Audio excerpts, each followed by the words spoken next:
They say that the throne is the highest place, but at the same time, the loneliest. Sometimes it is not the enemy's sword that destroys a king, but the invisible knife of contempt, the cursed power of forbidden passion, or the betrayal that sleeps beside him. This is the story of an unusual monarch, a king who challenged the norms of his era, loved in his own way, and paid the ultimate price for it. Today we will plunge into the darkest depths of the English Middle Ages, into a cold, damp cell where the life of a ruler ended amid muffled cries and blazing fire. This is a story that people tried to hide in silence, but which still refuses to be forgotten. The story of Edward II of England. Edward's story did not begin in a torture chamber. He was born in 1284 into one of the most powerful European dynasties, the fourth son of Edward I, the stern, renowned warrior king who conquered Wales. His father was the embodiment of a medieval monarch, masculine, harsh, inspiring fear and obedience. From the very beginning, Edward seemed to be his complete opposite. From an early age, he did not have a warm relationship with his father. He was withdrawn, inclined toward the arts, preferred the company of young men and refined pleasures, and had no interest in military affairs. In a world where a king was expected to be a lion, he was more of a swan. For the chroniclers of the time, this was already a death sentence. However, he remained heir to the throne, and in 1307, after his father's death, he ascended the throne as Edward II. It was as if fate itself had decided to mock England.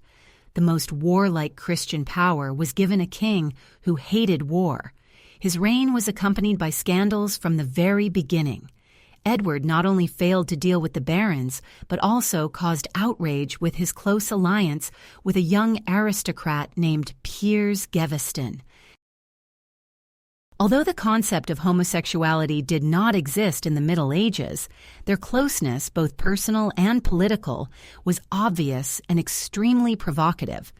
Edward granted Gaunt the title of Earl of Cornwall and endowed him with excessive privileges. This caused a storm of indignation among the nobility.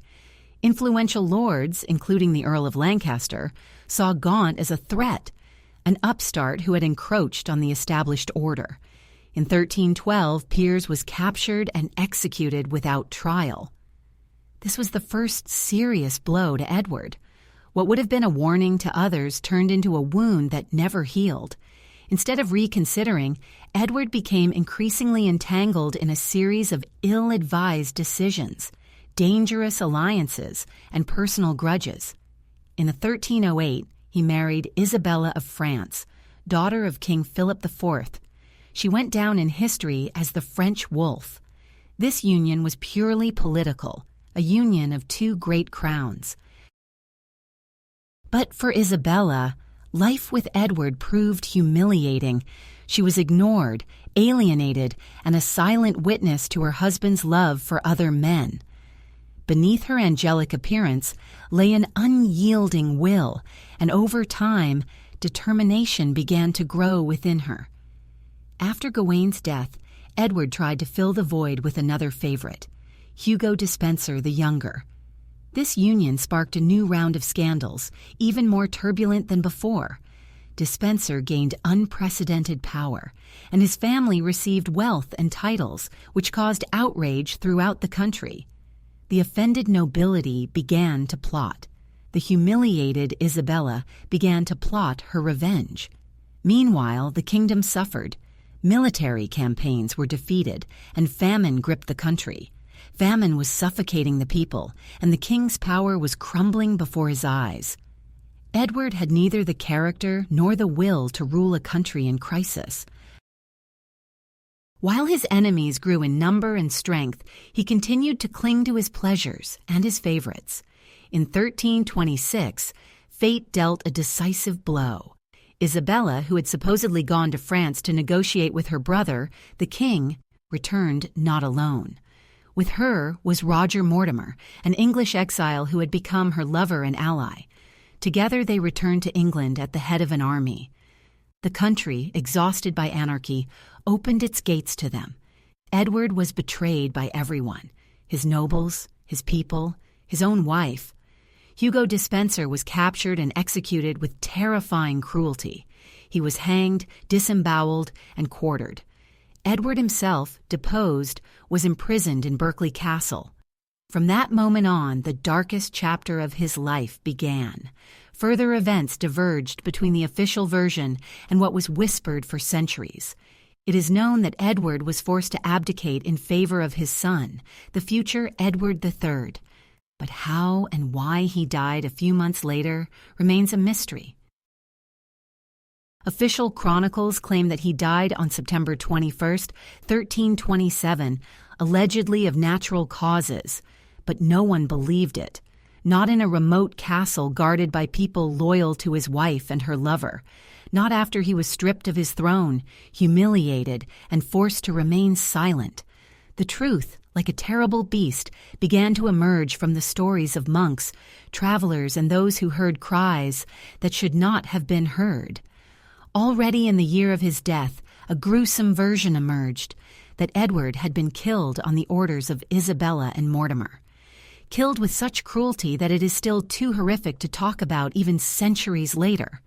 They say he was immobilized in his cell, and then a red-hot iron rod was inserted into his anus, burning his insides to the heart. This was done so that there would be no traces of violence on the body, so that no one could prove the murder, and it would appear as if he had simply died peacefully. But there is no fire that burns in complete silence. Legends say that his screams were so piercing, so inhuman, that they still echo in the walls of Berkeley Castle. Animals scattered that night. The guards trembled, and it was as if hell itself had opened for a moment to take the king, who loved too much, hated too fiercely, and ruled without realizing the weight of his crown. But even such a gruesome death was not enough to put an end to this story.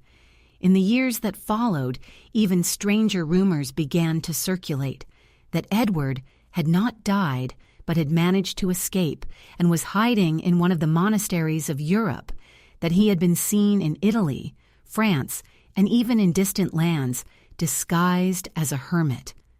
A letter known as the Feaster was preserved, written years later.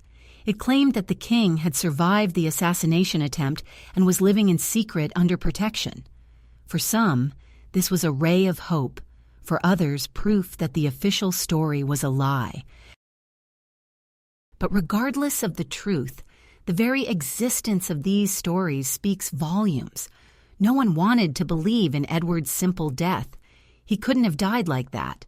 Not the King of England, not the son of a king, not a man who, despite all his mistakes, was the victim of a rare family betrayal. The reign of Edward II was largely a tragedy that began in childhood. He never wanted to be a military leader, never interested in the art of government. He was a man caught between duty and desire, between the role he had to play and the life he truly wanted. In an era when kings were expected to be strong, disciplined, and unapproachably masculine, Edward chose closeness, chose love, chose the company of those who made him feel noticed, even if he had to pay for it with fire. But this story is not just a portrait of weakness. At its core is an exploration of the human soul confronted with absolute power. Edward, like many other monarchs, was surrounded by wolves dressed as advisors. His sensitivity, which in other circumstances might have been a virtue, turned into a weapon against him. And his tragic death, if it really happened as the story goes, was not only the execution of his body, but also the destruction of everything he stood for. Isabella, his wife, became regent after his fall. For some time, she ruled together with Mortimer, holding power in an iron grip. But history, as is often the case, does not forgive. In 1330, her son, Edward III, who was only 18 years old, staged a coup. Mortimer was captured and executed, and Isabella was imprisoned in a castle for the rest of her life. The crown returned to a man, and the name of Edward II began to be erased, distorted, and ridiculed. Since then, he has been portrayed in chronicles and documents as weak, effeminate, and unworthy. Those in power created a narrative to justify his overthrow, but the truth was much more complicated. Edward was not a great king, but he was not the monster he was made out to be. He may have been the first English monarch to openly challenge traditional notions of power, gender, and love in an incredibly cruel and intolerant time. His story forces us to take a fresh look at the past. It makes us realize that history is written not only by the victors, but also by the executioners, and that the silence of a murdered king is not always a sign of his guilt, but often the guilt of those who silenced him. Edward's remains rest in a Gothic tomb in Gloucester Cathedral. His tomb is decorated with exquisite details and attracts tourists from all over the world. But while visitors gaze at it in silence, few know what this sarcophagus really symbolizes. It is not just a grave. It is a reminder that even kings can fall victim to their own crowns. And so we come to the main mystery of this story. What destroyed Edward II? His weakness? His trust in those he should not have loved? Or simply that he was born too early for the love he wanted to experience? Meanwhile, another shadow began to grow in the halls of medieval power, because if Edward was a victim of his sensitivity, his son was the complete opposite. Edward III built a reign that would forever be etched in the history of England and Europe, cruel and decisive, as if the crown itself had decided to erase any memory of tenderness so that the mistake would never be repeated. But the story of Edward II did not die with his body or his murderers. It became an echo, a symbol, a warning. Because everyone who puts on the crown also puts on a sentence. Edward's fate left a crack in the English consciousness that could never be repaired. His name became forever associated with humiliation, shame, and defeat. His story was turned into a silent warning. This is what happens when a king forgets his traditional role. But beyond the judgments of that era, his legacy held something much more dangerous: fear. Fear that royal power could be vulnerable to human passion. The response to this fear was cruelty. His son, Edward III, ascended the throne and restored the honor of the monarchy through force, war, and the image of a courageous, absolute ruler. His reign was long, victorious, and deeply militarized, as if he wanted to erase every shadow of weakness associated with his father. But the shadow of the former Edward never disappeared. In the decades that followed, the figure of Edward II became something of a taboo. His story was too inconvenient. It destroyed the familiar image of the medieval king, strong, courageous, unshakable. His personal life, his love for Piers Gavino and Hugo Despenser, his political decisions dictated by feelings rather than calculation, all this called into question the foundations of patriarchal power. Therefore, silence proved more beneficial than memory. But when the past is buried alive, it returns with renewed vigor. During the Renaissance, interest in complex historical figures brought Edward's name back to the surface. Poets, playwrights, and even some historians began to see him not as a mere failed monarch, but as a man with a tragic destiny. In the 16th century, Christopher Marlowe wrote his famous play Edward II, in which he portrayed the king as a deeply emotional man, a victim of his surroundings, his passions, and the cruelty of those who betrayed him. In this theatrical version, Edward is not a tyrant or an incompetent ruler, but a martyr, a man torn between duty and love, who ultimately loses both. Marlowe, who himself lived in a society hostile to sexual minorities, saw himself reflected in Edward, the image of a man punished for daring to love in a way that was not prescribed. It is at this moment that Edward's story ceases to be a mere biography and becomes something greater, a symbol. Not a symbol of bad governance, but of the struggle between what is expected of a leader and what his heart demands. an image of a tragic king who could not overcome his own nature. However, this view of Edward did not emerge immediately. For centuries, chroniclers and moralists continued to portray him as a womanish king, as if that one word were enough to explain his downfall. The idea took root in political culture that a man who shows gentleness and feelings cannot rule. He who does not hold the sword firmly, they said, will always give way to him who holds it without fear. But what if it wasn't Edward, but the crown itself? Throughout history, the throne has been a trap disguised as glory. It demanded perfection, discipline, and cold calculation from those who sat on it. But at the same time, it was occupied by living people, flesh, bone, and soul. The myth of the ideal monarch is a dangerous illusion.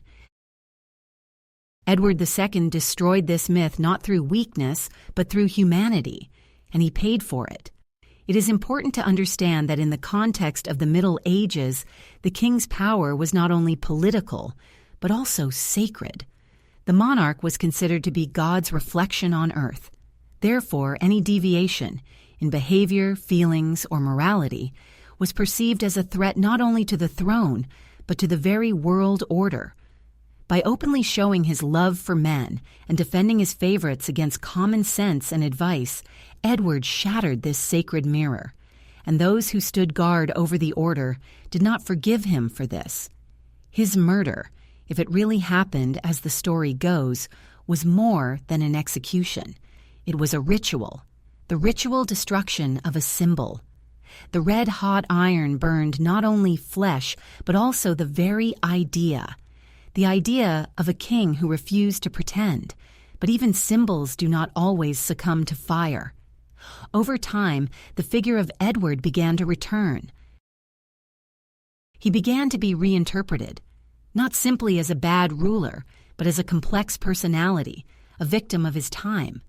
As a man who sincerely loved, tried to rule with his heart, and was crushed by a power that brooked no dissent.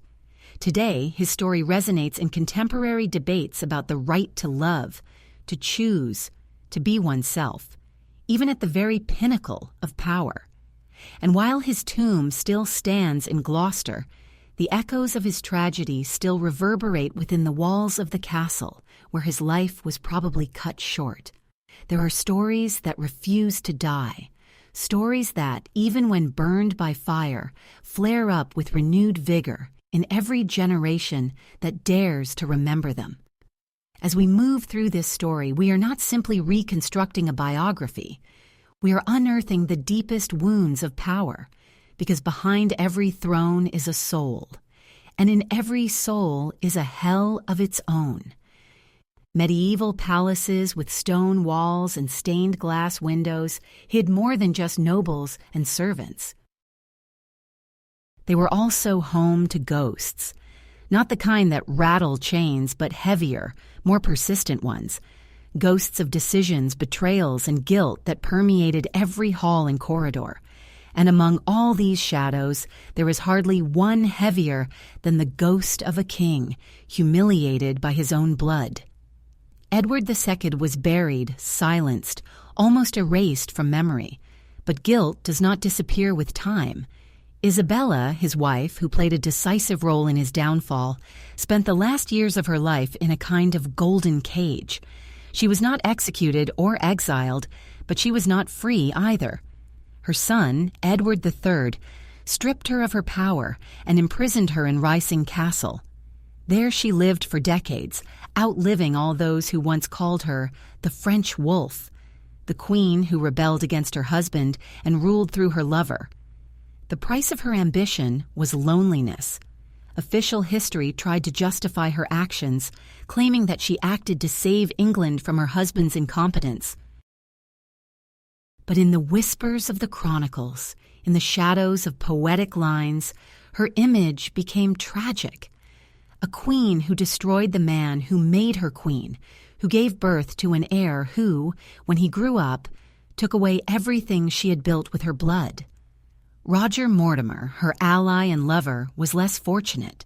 In 1330, Edward III publicly executed him as a traitor. Without titles, without mercy, his body was put on display as a warning. The young king made it clear. Power is not shared, not betrayed, not passed on through lovers. It is taken by force. This young monarch became one of the most powerful in English history. He started the 100 Years' War, expanded his possessions, strengthened Parliament, and reinforced the image of the king as a warrior. His armor replaced his father's ceremonial robe. His spear spoke where Edward II's voice was silenced. But in every display of power lurked the shadow of what he must not repeat. Is it possible to rule without shadows, without the sins of one's ancestors? Throughout the 14th century, England underwent profound changes. The feudal order began to crumble. The Black Death decimated the population. Peasant revolts threatened the aristocracy. And the memory of a king too weak to restrain his nobles remained an open wound. Every ruler after Edward II felt, to one degree or another, the need to distance himself from him, to show strength, coldness, and ruthlessness. Because when a king shows weakness, the whole order trembles. Edward II was not the only one who challenged the norms, but he was one of the first to pay for it with his life. In the culture of the Middle Ages, where everything had to fit into a strict, rigid hierarchy, there was no place for kings who loved differently, felt differently, ruled with their hearts. The crown demanded sacrifice, but not the one he offered. Being the son of kings was not enough. One had to embody an ideal that crushed the humanity in a person. And yet, even when crushed, Edward left a mark. He became a crack in the unified narrative, a gap for doubt. Because if a king could be so different, so human, contradictory, vulnerable, what did that say about the whole system? What if the problem wasn't him, but how people wanted him to be? This question, barely audible in his time, began to gain strength over the centuries. The modern age has brought new ways of reading history, of noticing silence, of listening to the defeated. And among the forgotten voices, Edward has reappeared, not as a martyr, not as a saint, but as a broken mirror of a time that did not forgive dissent. In many ways, Edward II was ahead of his time, not in state politics, but in the human dimension. In his naked humanity, in his refusal to pretend to be cold, which he was not, in his unwillingness to give up love for fear of condemnation. He was punished, yes, but his punishment says more about the system that judged him than about his personal mistakes. Today, more than 7 centuries later, his story still makes people uncomfortable, divides historians, and sparks debates. Because the fire that was supposed to extinguish him couldn't destroy the symbol, and the question that remains burning in our collective memory: can a person be king without giving up who they are? While other monarchs are remembered for their victories or crimes, Edward is remembered for his failure. But even failure can be a form of legacy. It makes those who follow think about what true victory means. In the heart of England, in the halls of Parliament, in the museums where crowns and scepters are kept, the name of Edward II is rarely spoken with pride, but it is there, hidden in every unwritten rule about how a leader should behave, in every subtle line between public and private, in every warning disguised as tradition. And as history moves forward, his cry still echoes, not as a lament, but as a challenge, because every crown, no matter how bright it shines, hides the ashes of those it has burned. The English throne was never the same after the fall of Edward II, not because its forms or ceremonies had changed, but because something invisible had taken root in it: fear. Not simple fear, but a deep structural fear that changed the very essence of the monarchy. Now the king had to not only rule, but also play a role, hide, pretend. Sincerity became a dangerous luxury. Future monarchs learned this lesson the hard way. Appearance is just as important as power. The court became a theater where every move was a signal. The slightest show of sympathy for the wrong people could ruin not only the reign, but also one's life. And this truth was carved in blood in the kingdom's chronicles. The official history of Edward II, repeated for centuries, turned him into an object of ridicule and contempt. He was described as weak, incompetent, led by his lovers, incapable of ruling with firmness. But if you look closer, scratch the surface, something way more disturbing comes out. A guy caught in a system that wouldn't let him be different. Medieval chroniclers, almost all connected to the nobility or the church, had reasons to paint Edward in this light. They justified his overthrow, imprisonment, and possible murder as necessary measures to restore order. But repeated over and over again, this narrative obscured the most important questions. What did Edward do to deserve so much hatred? Is ruling with the heart really more dangerous than ruling with the sword? The story of Pierce Gawain, Edward's first great love, remains one of the most telling episodes. Gawain was a nobleman from Gascony, intelligent, charming, and according to many, very attractive. Edward showered him with gifts, titles, and honors, but the influential lords of England could not tolerate this closeness. They saw a threat in Gaveton, not only because of his power, but also because his relationship with the king violated unspoken norms of masculinity, power, and propriety. He was banished, humiliated, and executed without trial, like a common bandit. Edward never recovered from this loss. His love was killed by a system that was supposed to protect the kingdom, but instead of backing down, he repeated the same mistake with his new favorite, Hugo Despenser. Again and again, Edward put his feelings above his interests, as if he didn't understand or didn't want to accept that there's no place for sincerity in politics. This idealism, this emotional stubbornness, became his undoing, but it was also what made him unique. Edward's story is not just the story of a king's downfall. It is the story of a system that does not tolerate deviation, a system that cannot accept that a man can openly love another man and still wear the crown. It is a system where power is associated with coldness, harshness, and violence, a system that preferred to silence him rather than allow the very possibility of an alternative. And this silence, which seemed absolute for centuries, began to crack over time. Already in the 20th century, with the emergence of new approaches to historiography, many scholars began to look at Edward II differently. They questioned the official chronicles, revisited the political motives behind his overthrow, and analyzed his personal relationships from a more humane rather than moralistic perspective. And then, as if awakening from a long sleep, the accursed king began to speak again.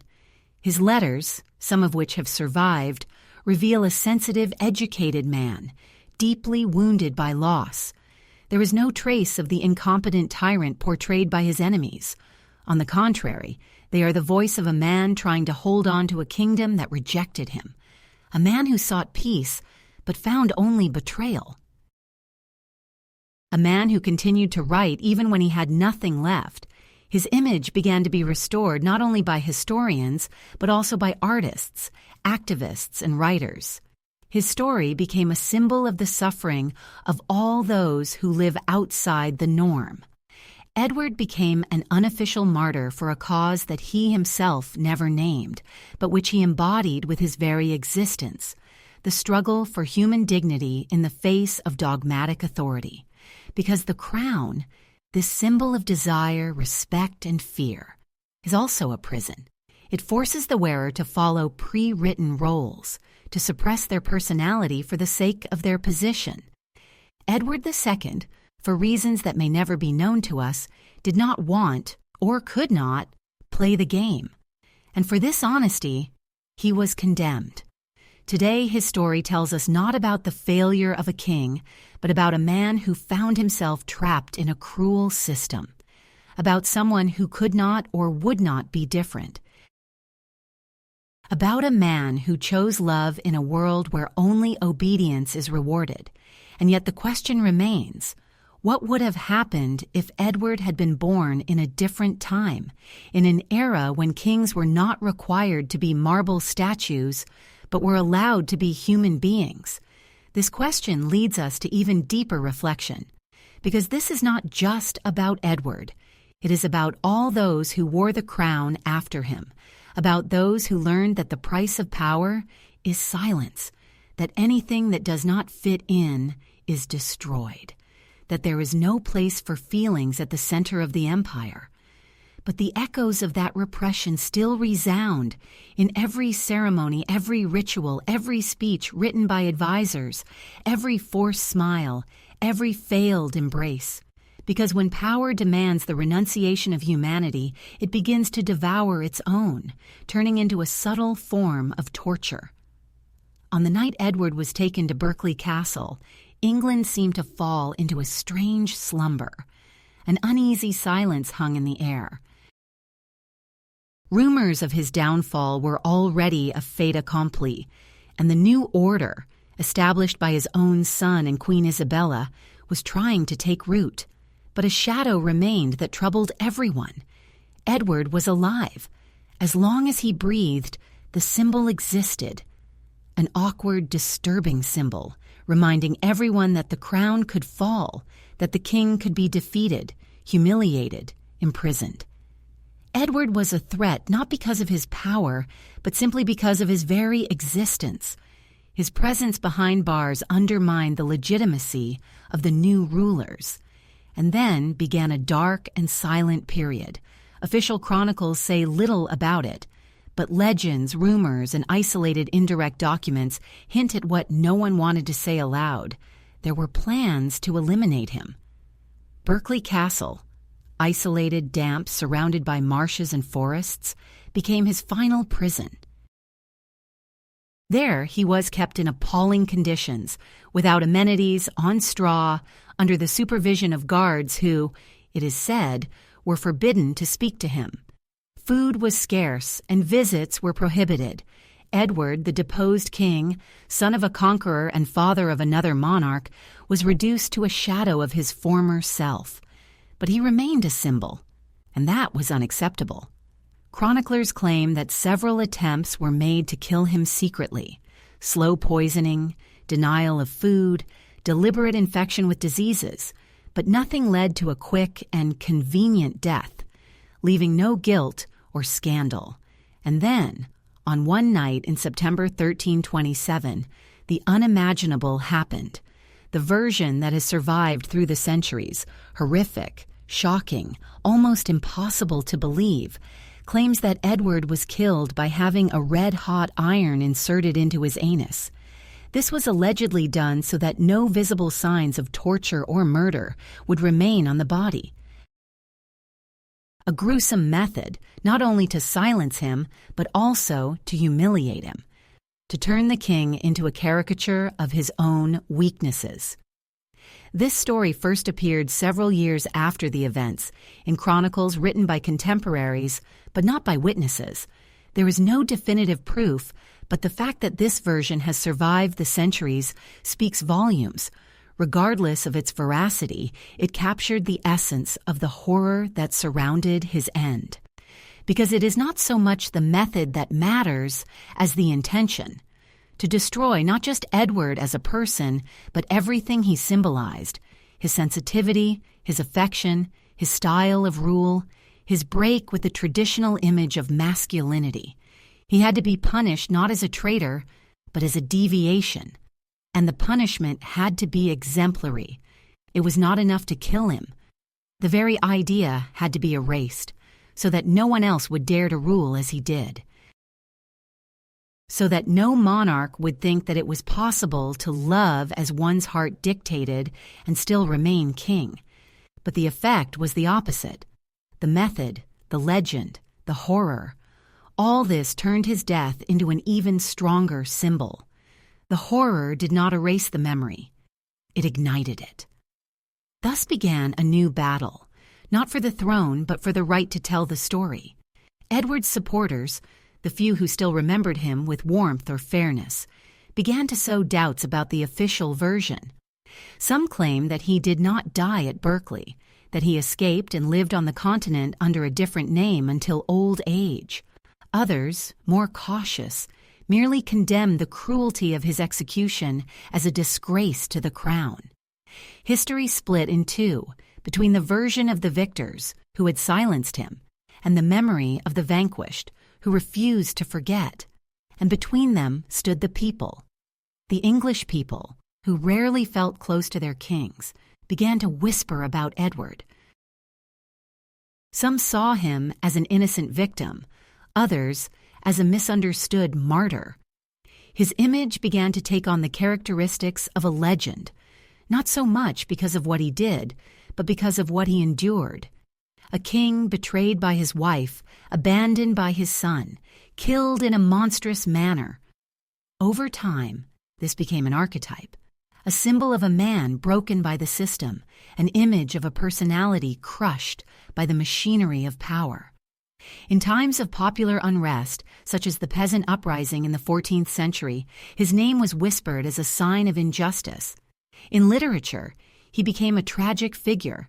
In the theater, he was the hero of dark dramas. Edward II was no longer just a name. He became a metaphor. Nevertheless, his tomb in Gloucester, where his body traditionally rests, was a place of pilgrimage for a long time. Even subsequent kings came there, some out of respect, others perhaps out of a sense of guilt, because despite everything, Edward was king. And no matter how hard they tried to take that title away from him, they couldn't erase it completely. After his death, Edward the Comte became an inconvenient echo. His story couldn't be completely silenced. The harder they tried to forget it, the more fiercely it split into new interpretations, rumors, and contradictions. England, a country that had repeatedly erased names and faces from its official history, could not get rid of Edward. He continued to exist, not as a hero or a villain, but as a question. What does it mean to be a king? For centuries, the answers revolved around power, military glory, and political ruthlessness. Kings were supposed to be conquerors, fathers of the people, defenders of the faith. But Edward broke this mold, and that is why the memory of him was painful, because it forced a re-examination of the foundations of power. By the end of the Middle Ages, alternative stories began to circulate, claiming that Edward did not die at Berkeley. Allegedly, he managed to escape with the help of a compassionate jailer and hid on the continent under the name William Legalace. Some placed him in a monastery in Italy. These theories, though lacking solid evidence, were fueled by letters, circumstantial evidence, and the suspicious opacity surrounding his final days. Why was Edward's body buried so hastily? Why did his grave inspire such devotion when he was despised in life? Who benefited from his death and from his possible survival? These questions remained on the periphery for a long time, but over time they began to be asked more and more loudly, because it was not just about the fate of one man. It was about control over history itself. History is written by the victors, they said. But in Edward's case, the defeated also whispered their truth, and these voices, weak at first, grew louder over time thanks to changing views of the past. Already in the 19th century, with the rise of Romanticism, Edward was rediscovered as a tragic figure. Poets and playwrights portrayed him as a wounded soul, a victim of a cruel world, as a lover king, a monarch who preferred tenderness to war, a ruler defeated by his own humanity. This image, albeit idealized, offered an important alternative to the traditional image of the iron ruler. But it was in the 20th century that his story took on new meaning. In a world that gradually began to talk about diversity, identity, and rights, Edward became a symbol of the oppressed.